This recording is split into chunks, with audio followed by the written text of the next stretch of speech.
The story you are about to hear is true. Only the names have been changed to protect the innocent. Fatima Cigarettes, best of all long cigarettes, brings you Dragnet.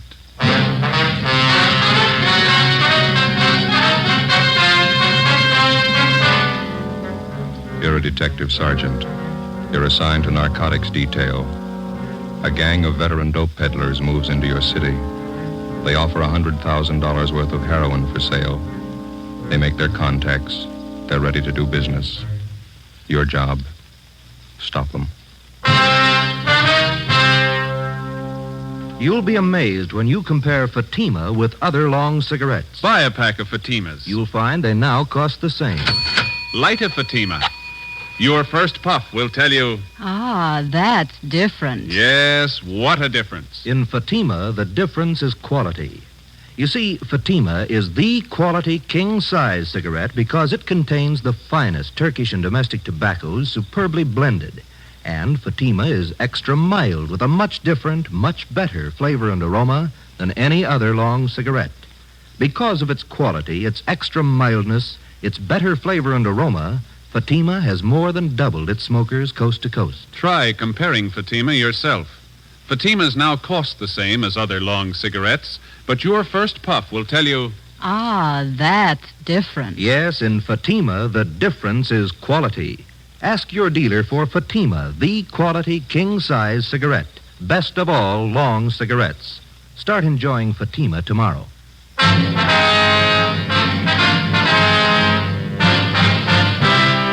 Dragnet, the documented drama of an actual crime. For the next 30 minutes, in cooperation with the Los Angeles Police Department, you will travel step by step on the side of the law through an actual case transcribed from official police files. From beginning to end, from crime to punishment, Dragnet is the story of your police force in action. It was Wednesday, June 24th. It was sultry in Los Angeles. We were working the day watch out on narcotics. My partner's Ben Romero. The boss is Thad Brown, chief of detectives. My name's Friday. It was 9:27 a.m. when I got to the Charing Cross Apartments on 12th Street. The side entrance.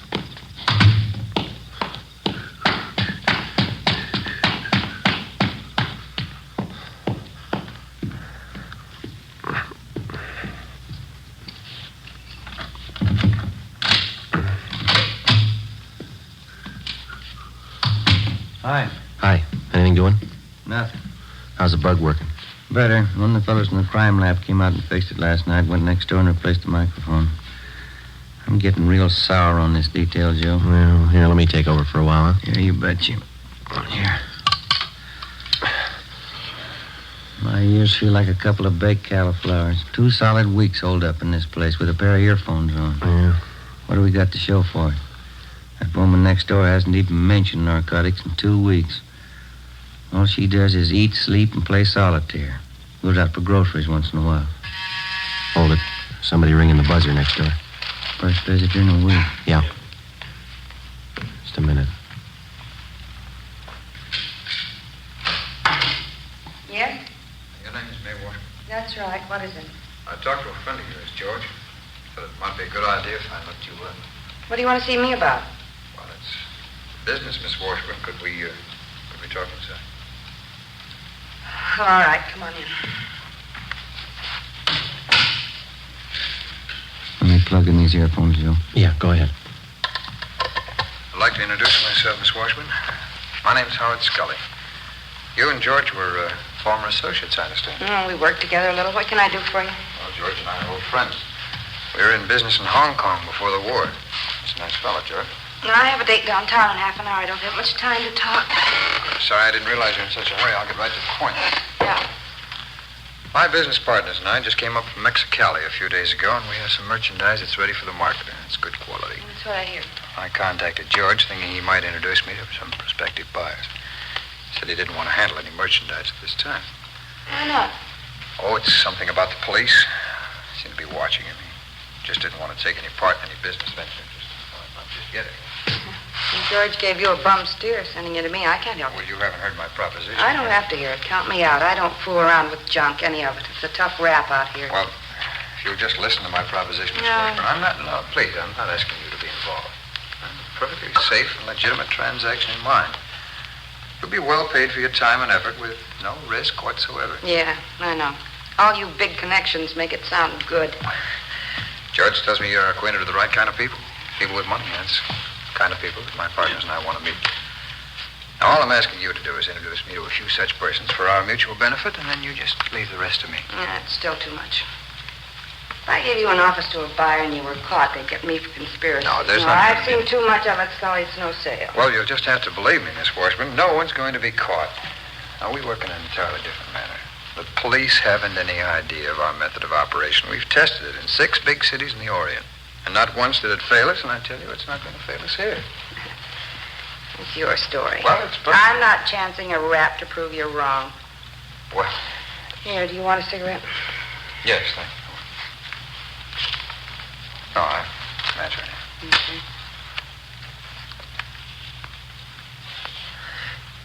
Thanks. Now, I'm only asking one thing, Miss Washburn. An introduction to the right party, and that's all. Now, you know my reputation. I'll make it well worth your while. If the connection is right, you can live on your take for the rest of the year. I don't have many friends. Just a few whom I So? guaranteed for my payoff. Well, I can deposit the money with George. He'll hold it until the deal is made. You can be real rich, Miss Washburn. Come on, what do you say? An introduction, that's all. That's all we'll need. Our product speaks for itself. I know a fellow out in Hollywood. His name's McMillan. I can call him and tell him to meet you. That'll be fine. How so? I'm not going to introduce you. No, that won't I'll be- set up a meet for you, that's all. All right, that's all we ask. Do you have this, Mr. McMillan? McMillan. You have him meet me tonight? I think so, yeah. Yeah, that's fine. Now, tonight at 11:30, I'll be at the corner of 7th and Alameda. Now, remember this now. Yeah, all right. Corner of 7th and Alameda at 11:30 exactly. I'll have on a gray coat, and I'll be carrying a book. Now, McMillan shouldn't have any trouble recognizing me. You just tell him to walk right up to me, put out his hand, and say, "My name's McMillan," that's all. I'll know if he's the right party. My name's McMillan. That's all he has to say. All right, I've got it. I'll pass it on to you. Fine. Well, I'll make arrangements with George as soon as possible to take care of your fee. Thank you very much, Miss Washburn. Not at all. Just don't be too sure of yourself. The fuzz in this town could smell a bite 3 miles away. We'll take care of the police, Miss Washburn. The system should teach them a few lessons. Well, goodbye, Miss Washburn. Thanks very much. Yeah. Don't come here after this. Call me on the phone. Certainly. Goodbye. Joe, wait a minute. She's going for the phone. Come on.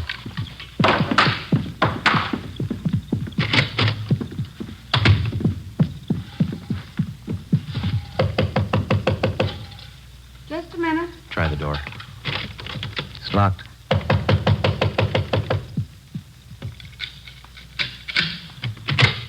What do you want? Police officers. All right, what's the pitch? Like to talk to you downtown. About what? Howard Scully. What about him? We know why he was here. Get your coat, please. I haven't done anything. Come on, lady, let's go. I told Scully I didn't want in. He made the proposition, but I didn't buy it. You know that. I didn't buy a word of it. We did. Before the suspect was taken downtown, we informed her landlady to tell anyone that she'd be out of town for a week. That information was to be passed on to any of her friends or business acquaintances who might try to contact her. After that, we took Mae Washburn back to the office. After being questioned thoroughly, she was detained for further investigation. At 2 p.m., Ben and I met with Captain Kearney, Central Narcotics, and Inspector Virgil Beckner, State Narcotics Bureau, Southern Division. $100,000 buy, is that what they have in mind? That's the word around town, Skipper. Washburn girl told us the same thing. The Washburn woman was approached for an office, huh? Yes, that's right, Beck. She was ready to go when we picked her up. Pusher's Howard Scully, you remember him? About 9 years ago, wasn't it, the Tijuana deal? 8 or 9 years, yeah. That big heroin buy, they tagged every one of the gang but Scully. Yeah, he's no amateur. He's got every narcotic law in the book memorized. He sets the deals, takes the gravy, but he never gets tagged. How about the federal narcotics men, Romero? They've been briefed on this deal? I called Harry Stone over there this morning. They've been following it, too. Said he'd be over this afternoon. The setup of this McMillan guy. What do you think, Captain? Clear sailing there, Beck, as far as I can see. Scully set up to meet with Mae Washburn. Ben and Joe grabbed her before she could contact McMillan. Unless Scully's got a Ouija board, he still must figure everything's Jake. Then we could have a man meet with Scully tonight and pass himself off as McMillan. Well, shouldn't be too much trouble. From the way he talks, Scully's never seen McMillan. Has no idea what he looks like. It's just a guess. Neither one of you are known to Scully, are you? I never met him or his friends. I worked that case last February when we grabbed Ray Murdoch. He used to be a mule for Scully. That's as close as I've been. Well, I'm afraid that's too close. You know how many hype friends Murdoch has in this town. If any of them spot you and pass the word to Scully, the whole deal's choked off. Joe? Hmm? You think you could pass yourself off as McMillan for a couple of days? I'd like to give it a try. Beck, what do you think? Good with me. We can help with the tailing. Only one possible hitch I can see. Yeah? We're not positive this guy McMillan's a total stranger to Scully. It sure sounded like it, didn't it, Joe? The way Scully and the Washburn girl were talking. It's possible Scully might have seen a picture of McMillan. Maybe he knows something about his background, his habits, how he does business. It's possible, yeah. Suppose Scully starts asking you questions, Joe. How are you going to cover? Well, we could talk to the Washburn girl again. She might brief us. Now, if we need the guy's life history, let's pick it up firsthand. How do you mean? Get McMillan. Late that afternoon, Stanley McMillan was located at a small restaurant out in the valley and quietly placed under arrest. He was booked at one of the outlying stations on suspicion of violating the State Narcotics Act. We questioned him and got all the necessary information on his background that we needed. He told us that he had never seen or had any dealings before with Howard Scully. 7:30 p.m. I went home, changed my clothes, put away my gun, ID card, and the rest of my identification. An hour later, I checked in at a small hotel near 5th and Main Streets. 11:15 p.m., I left the hotel and started for 7th and Alameda Streets, where the scheduled meet with Howard Scully was to take place. As in most cases, there was one all-important rule that I had to work by. If the suspects were to be arrested and successfully prosecuted, we had to get them with narcotics in their possession or under their control. And one of the first things that the working detective learns is that dealers such as Scully rarely do the actual handling of narcotics except at the actual moment of sale. If the officer fails to make an arrest at that moment, the odds are stacked heavily against the conviction of the narcotics criminal. 11:30 p.m. I got to the corner of 7th and Alameda Streets. I walked up to a man standing by a lamppost. He was short, heavily built, dark hair, dark eyes, and a small scar on his chin. He had on a gray coat, and he carried a book under one arm. I put out my hand. Yes? My name's McMillan. Oh, glad to know you, Mr. McMillan. My name is Scully. Who are you? Understand we have mutual friends, is that correct? That's what I'm told, yeah. You're from Louisiana originally, New Orleans. No. Oh, that's so? Thought you were from Louisiana. Missouri, St. Louis. Oh, I see. I suppose we go for a drive, huh? My hotel's down on 5th. We could talk there. Oh, I think my car would be better. I can't afford to waste time. I got customers waiting. Oh, you can believe me, this won't be a waste of time. I'm prepared to do business. All right, let's go. Fine.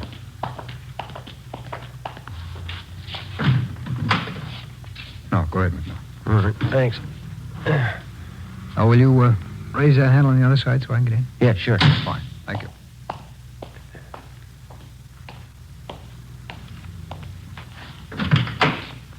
You can't be too careful in L.A., I hear. Yeah, that's right. There's a lot of heat. Oh? I hope none of it's on you. Don't worry, I'm clean. No tumbles. Would I be here if there were? I got customers to protect. Good customers. Fine. You know, maybe we can do business. How much can you handle? How much you got? Well, how about 10,000 worth? Standard rate, full measure. Hardly cut at all. Sounds fair. We drove 3 more blocks, and then Scully pulled the car to a stop underneath a row of spreading palm trees on a deserted street. He pulled the emergency brake on, then he turned to me, clamped my arms to my sides, and shook me down. What's the pitch here? What's the idea? No offense, McMillan. Simple precaution in case you had a gun. What do you take me for, mister? I'm not used to doing business this way. That might go real great in the East, but it's nothing out here. Oh, no. I said no offense. This is a hot town. You could be a fuzz. You can't be too careful. You know that. Yeah, well, you don't have to pull that careful stuff with me. Who set up this meet, anyway? May Washburn. All right. If you can't trust her, you can't trust me. Now, maybe I'm not in the mood for business. No, come on. Take it easy, Mac. We work this right, and we've both got a good deal. Well, let's get to the point. Where's the stuff? Well, you bring the money, we'll bring the merchandise. Wait a minute. The car that pulled up behind us. Let's get out of here. Oh, you're nervous, Mac. Relax. That's my partner. Come on, I'll introduce you. All right.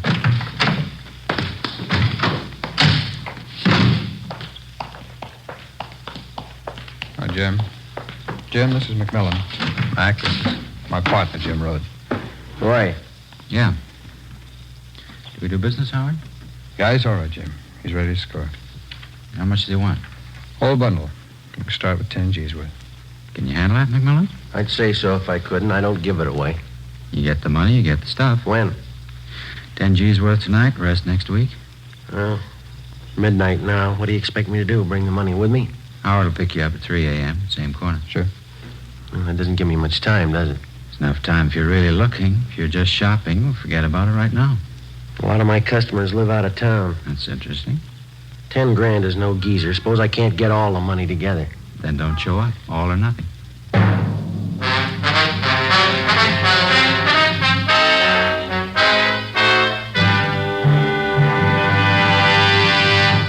You are listening to Dragnet, authentic stories of your police force in action. Oh, no. Ah, that's different. Yes, what a difference. There's a difference you can hear, there's a difference you can see, but the difference in Fatima is quality. Yes, friends, when you compare long cigarettes, you'll find that in Fatima, the difference is quality. Quality of tobaccos. The finest Turkish and domestic varieties, extra mild and superbly blended to give you a much different, much better flavor and aroma than any other long cigarette. Quality of manufacture. Smooth, plump cigarettes rolled in the finest paper money can buy. Quality even to the appearance of the bright, clean yellow package. Carefully wrapped and sealed to bring you Fatima's rich, fresh, extra mild flavor. Fatimas cost the same as other long cigarettes, but your first puff will tell you... Ah, that's different. Yes, in Fatima, the difference is quality. Ask your dealer for Fatima, the quality king-size cigarette. Best of all, long cigarettes. Start enjoying Fatima tomorrow.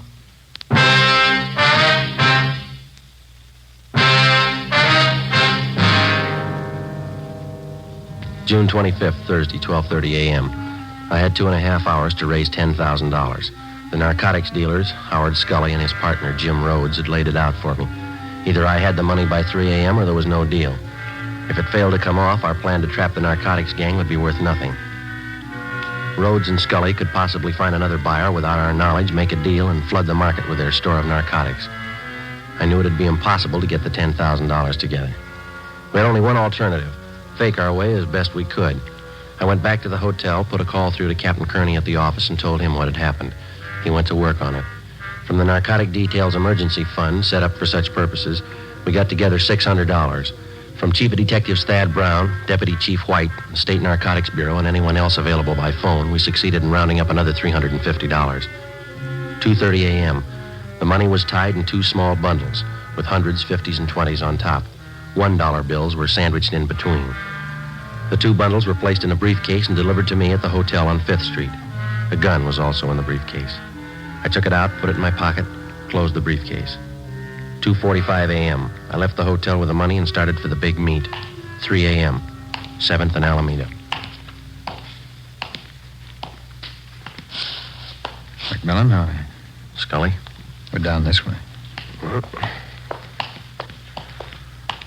have the money? Well, your pal said all or nothing. I got it. Let's have a look. How about the merchandise? We can check it in the cards right down here. Rhodes? All right. The money? Yeah, that's right. I got the money. Now, how about a look at this stuff? I'd like to know what I'm buying. We can stop on the way for a sample. Okay, Howard.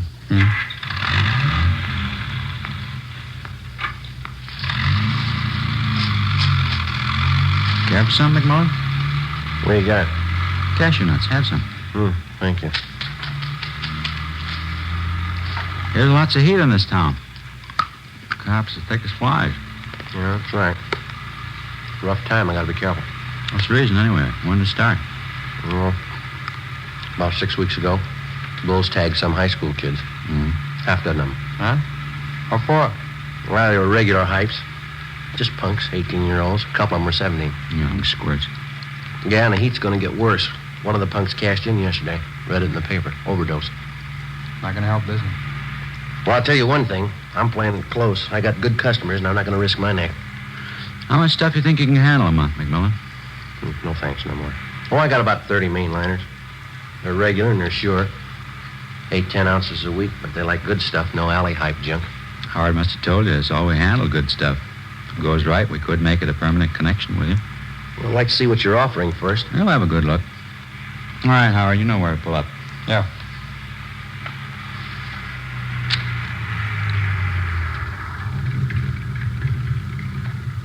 You stay in the car, McMullen. All right.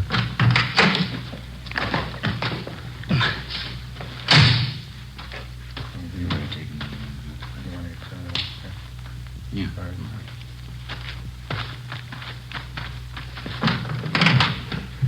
All right, Mac, you can get out.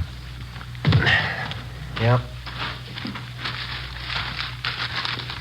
There you go. Some of the best white stuff you've seen in a long time. Satisfy yourself. Okay. All right.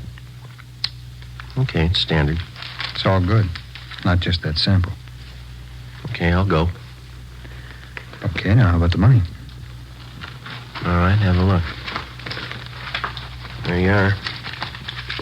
1 stack. 2 stacks, 100s, 20s, 10s. A few 5s in there. It's 10 grand. Satisfied?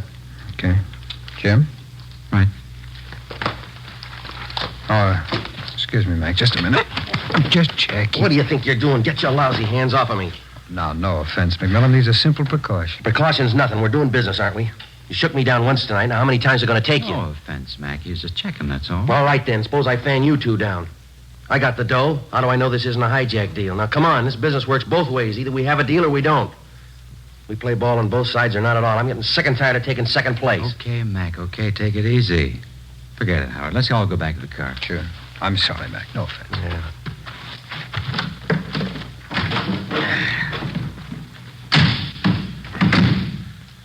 Okay, let's close the deal. Where are we going to go? Don't worry, it's a safe place. Okay, Howard.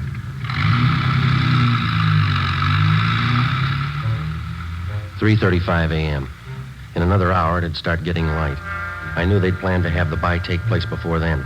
According to our plan, Ben and Sergeant Hunt, along with the other team of men from the State Narcotics Bureau, they were to tail us to the place of the meet and move in on a signal from me when the buy was actually in progress.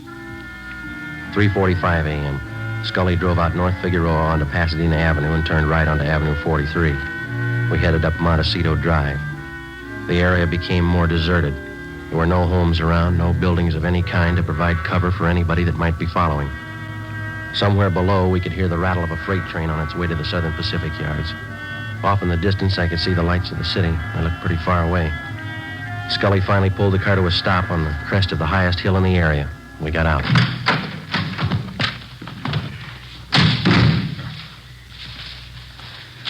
What do you think, Mac? A nice view. Yeah. Spent a long time finding this spot. It's foolproof. Yeah? Bring him over here, Jim. Let's show him. Come on. See there? Clear view of everything down below. At least half a mile in every direction. No chance of getting trapped up here. Pretty smart.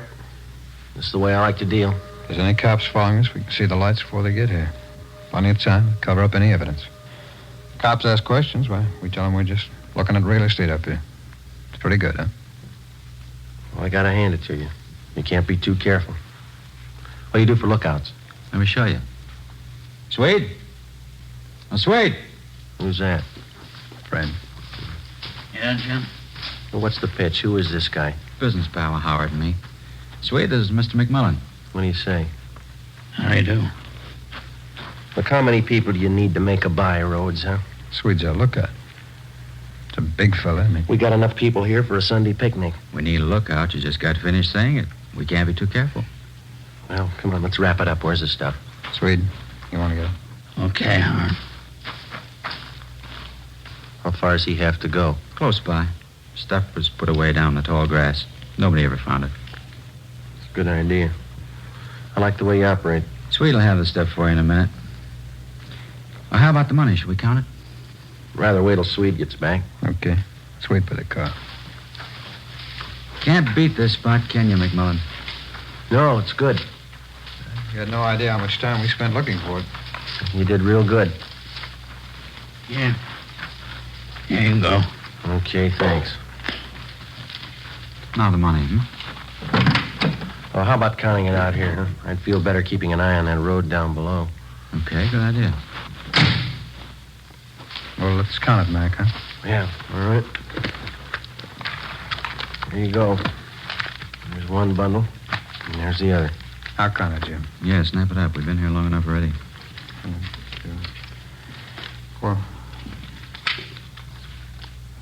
There's quite a few $1 bills here. Huh? Well, there's a few of them, but it's all there, 10 Well, grand. that's how it could be with all these ones. Here, let me see. Don't bother, Rhodes. Here, what are you trying to pull? All right, get away from the car, Scully. You too, Swede. Put the gun down, Mac. You won't get away Get with your it. hands behind your head. That means you too, Rhodes. Nobody's hijacked us, McMillan. You're not going to be the first one. It's no hijack, mister. This is a pinch. He's a fuzz. He's a lousy fuzzy. I knew I should have found him again. Shut up, Howard. You know we can square this with you, Mac. 5 grand cold cash, no questions. You're talking to yourself, Rhodes. I'll make it 10. 10 grand cash. Now, you can't afford to pass that up. Come on, how about it, Mac? You're human just like we are. You can use the dough. You keep your hands behind your head, mister. Use some sense, copper. Swede's as strong as a horse. I could put him on you, he'd break every bone in your body. Gonna have to get past this gun first. You're not going to stop all three of us. How do you think you're going to get back to town? Don't worry, you won't have to walk. You'll never get us downtown. Swede'll break you in half. He'll kill you. You just gave me an idea, Rhodes. Huh? You're pretty tough. Shouldn't bother you. I'll kill the Swede right now. You and Scully can carry his body in front of me. We'll start walking down that road and we hit the nearest place with a phone. I think that'll take care of it, won't it? He hasn't got the guts, Jim. Turn around, Swede. Oh, look, don't kill me, mister. I'll go with you. Don't shoot. Turn around. Stay where you are, Scully. Don't kill him, Copper. Don't kill Swede. We'll do anything you say. Somebody coming. Look, Mac, we'll give you every dime we own. $50,000 bucks. Now tell him nothing's happened. Ben, over here. 50 grand, Mac. You can't lose. Right, Joe. Back. Back over this way. The 3 of them, Ben. Okay. All right, behind your back. Come on. Couldn't get here any sooner, Joe. Had to park at the bottom of the hill if they'd have seen us. Stand still, mister. Yeah. We circled around on foot, climbed up through the grass. I was beginning to think I lost you. All right, you two, get him behind your back. Back. Hi, Joe. Here's the junk right here. These 2 packages. Good. That ought to sew it up. Look, talk it over with your partners, huh? $50,000 You do the right thing. It's all yours. How about it? 50 grand. You can't lose. What they talking about, Joe? Well, they got a big deal. They'll give us $50,000 if we let them go. How about it, Tex? You could use the dough, new car, new house. Just forget you ever saw us. Easy as that. 50,000 cash. What do you say, Tex, huh? Sorry, you got the wrong man. What? My name ain't Tex.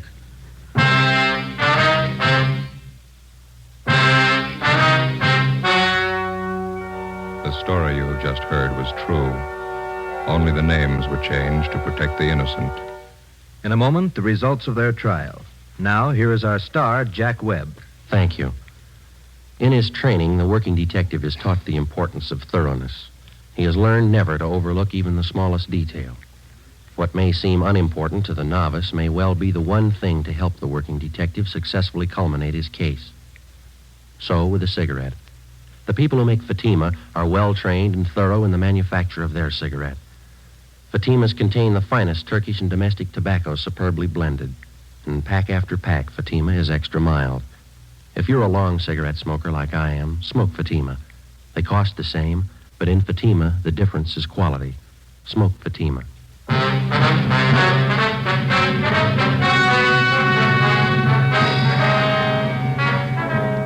May Washburn, Howard Lewis Scully, James Henry Rhodes, and John Swede Nelson were tried and convicted. They received their sentences as prescribed by law and are now serving their term in the state penitentiary. You have just heard Dragnet, a series of authentic cases, portions transcribed from official files. This is NBC, the National Broadcasting Company.